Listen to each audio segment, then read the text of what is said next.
Welcome! So, you want to really impress that IELTS examiner and unlock a higher score, right? Well, to do that, you've got to master some high-level grammar. Today, we're tackling one of the most effective tools in your arsenal, the future perfect tense. So that's the big question, isn't it? And you know what? I'm confident that by the time we're done here, your answer is going to be a solid yes. We are absolutely going to make sure you have a crystal clear grasp of this very impressive tense. So here's our game plan. First up, we'll see why this tense is such a big deal for your score. Then we're going to decode the blueprint, put it into practice, and cover the common mistakes you need to avoid. We'll finish up with a quick test drive before setting you on the path to mastering it for good. Let's get into it.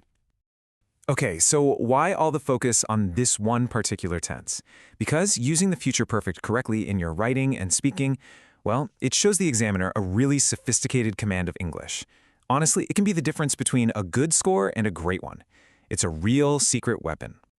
Now look, I get it. This tense can sound a little bit intimidating. But trust me, the structure is actually super simple once you see the blueprint. So let's break it down together, piece by piece. Here is the key idea. We're not just talking about the future, it's kind of like time travel. Imagine you're standing at a specific point in the future, say next Friday, and you're looking back at an action that has already been completed by then. And here is the magic formula. It is so easy to remember because it never ever changes. It's always will plus have plus the past participle. Think will have finished, will have decided, every single time. Go ahead and lock that in. This timeline makes it all make sense. See? Here we are right now. Then, out there in the future, there's a specific point in time, like the end of the year. The action we're talking about, let's call it X, that will be completed before we even reach that future point. That's the whole concept. Let's see this thing in action. By 10 p.m. tonight, I will have finished my homework. What does that mean? It means the homework will be done before 10 p.m. Simple. Or, by next year, she will have completed her degree. The completion happens before that point next year. See how they both fit that formula perfectly? Okay, so we've got the structure down. Now for the fun part. When and how should you actually be putting this to use? You'll find yourself reaching for this in three main situations.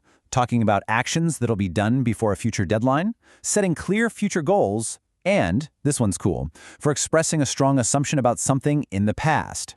For example, don't call them now, they will have gone to bed already. See? You're pretty certain.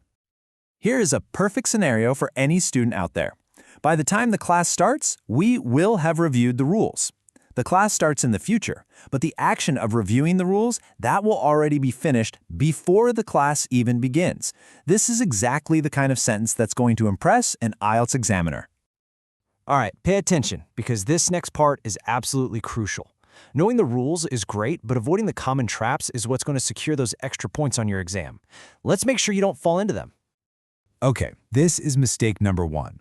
Confusing it with the future simple. Look closely here. I will finish my homework at 10 p.m. means the action happens right at 10. But I will have finished my homework by 10 p.m. means the action is completed sometime before 10.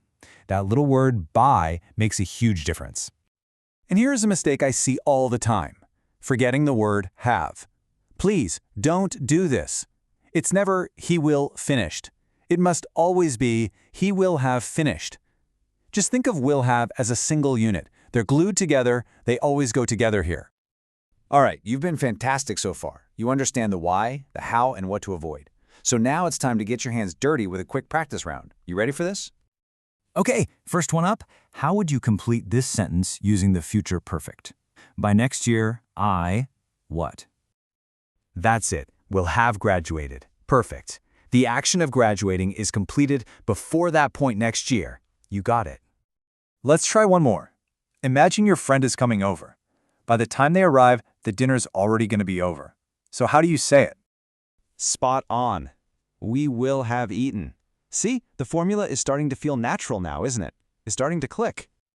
You have done the work, you've seen the blueprint, and you've totally aced the test drive. Now let's talk about how you can take this knowledge and truly make it a permanent skill for your IELTS success.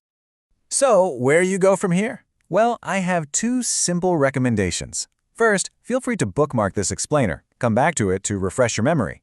And second, when you're ready to really put your skills to the test, a great place to go is IELTSbattles.com. That's where you can move from just understanding to truly feeling confident. You can take full mock tests to simulate the real exam, and they've got all these tools to sharpen everything from your vocabulary and spelling to other key grammar points. The whole shebang. And this really is the key, isn't it? Knowing the rule is one thing, but using it automatically, under pressure, on test day, that only comes from practice. That's how you build real confidence and fluency. So I'll leave you with this final thought. Take a moment to think about your own goals using the very tense we just mastered.